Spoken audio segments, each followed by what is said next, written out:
नमस्ते दोस्तों, स्वागत है आपका आपके अपने YouTube चैनल ट्रेंडिंग स्टॉक्स में। मंडे 24 जून मंडे के दिन के लिए कुछ स्टॉक्स को हमने आइडेंटिफाई किया swing trading point of view से, जिनको आप अपने वॉच लिस्ट पे लगा करके स्टडी कर सकते हैं एजुकेशन पर्पज से। तो चलिए क्विकली वीडियो को शुरू करते हैं।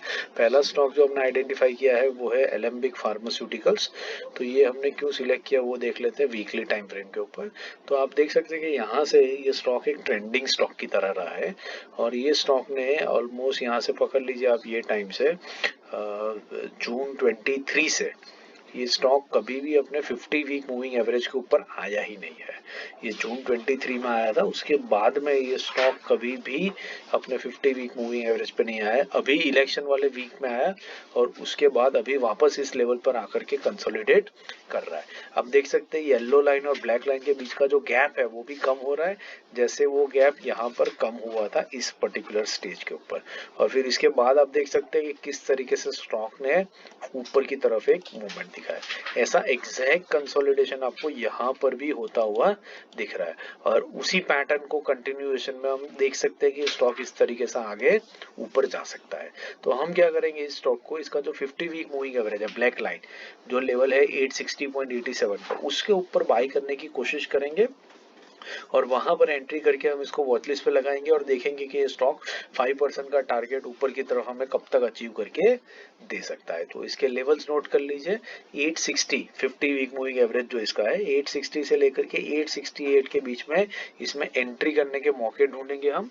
5% का टारगेट लगाएंगे और 852 के नीचे स्टॉप लॉस लगा करके आप इस स्टॉक को वॉच लिस्ट पे लगा करके स्टडी कर सकते हैं। दूसरा स्टॉक है bank of India. I hope आपको ये समझ में आ रहा है कि ये स्टॉक्स हम क्यों सिलेक्ट कर रहे हैं, किस रीजन से हम इन स्टॉक्स को पसंद कर रहे हैं। तो अगर आपको ये चीज समझ में आ रही है तो वीडियो को लाइक जरूर कर दीजिएगा और अगर आपको और कुछ सीखना हो तो कमेंट भी जरूर से कीजिएगा, ताकि हम आपके हिसाब से कंटेंट को क्यूरेट करके अच्छा कंटेंट डेवलप कर सके। अब बैंक ऑफ इंडिया का स्टॉक देखिए, ये अक्टूबर 2022 से कॉन्स्टेंटली ऊपर बढ़ते ही जा रहा है। इसने सिर्फ एक बार यहाँ पर और फिर एक बार यहाँ पर 50 वीक मूविंग एवरेज पर सपोर्ट लिया और फिर उसके बाद वापस अभी 50 मूविंग एवरेज के आसपास में कंसोलिडेट कर रहा है। आप देख सकते हैं कि येलो और ब्लैक लाइन के बीच का जो गैप है वो भी धीरे धीरे यहाँ कम हो रहा है और जैसे ही ये कंसोलिडेशन कंप्लीट होगा ये स्टॉक यहाँ से ऊपर भागने के लिए रेडी हो जाएगा। तो हम बस इसको वही करेंगे, 50 वीक मूविंग एवरेज जो है 118 के आसपास में, उसके और करंट मार्केट प्राइस के बीच में, दैट इज 118 से लेकर के 120 के बीच में कहीं पर इस स्टॉक में एंट्री करेंगे। 5% का टारगेट लगाएंगे, 117 के नीचे स्टॉप लॉस लगा करके आप इसको वॉच लिस्ट पे लगा करके स्टडी कर सकते हैं। तीसरा और आखिरी स्टॉक है सीडीएसएल। सीडीएसएल हमने क्यों सिलेक्ट किया वो भी देख लेते हैं।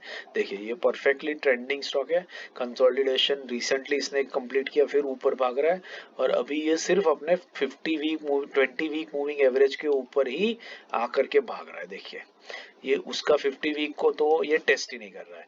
तो अभी करंटली ये इसके 20 वीक मूविंग एवरेज के पास आने की कोशिश कर रहा है, which is the yellow line 1971 का लेवल है। तो बस उसी लेवल के आसपास में हम इसमें बाइंग करने की कोशिश करेंगे, दैट इज 1970 से लेकर के 2000 के बीच में 5% का टारगेट लगाएंगे। 1950 के नीचे स्टॉप लॉस लगा करके 1:5 के रिस्क रिवॉर्ड के साथ में आप स्टॉक के अंदर में बने रह सकते हैं, इसको वॉच लिस्ट पे लगा सकते हैं। तो मंडे ये तीनों स्टॉक्स को वॉच लिस्ट पे लगाइएगा, स्टडी कीजिएगा। मंडे को हम एक और वीडियो पोस्ट करेंगे जिसमें हम बताएंगे ये तीनों स्टॉक्स के अंदर में एनालिसिस बताएंगे इसका कि इसमें कहाँ पर एंट्री करने के मौके मिले, ताकि आप भी वो समझ सके एंड हम आपको बता सके कि किस तरीके से एंट्री होनी चाहिए थी। तो वो वीडियो भी मत मिस कीजिएगा। और उसके अलावा हमारे पोजिशनल ट्रेड और इंट्राडे के जो ट्रेड्स है उनके लिए जो वीडियो सिलेक्शन करते हैं, स्टॉक सिलेक्शन करते हैं, उनके वीडियोस भी देखना मत भूलिएगा।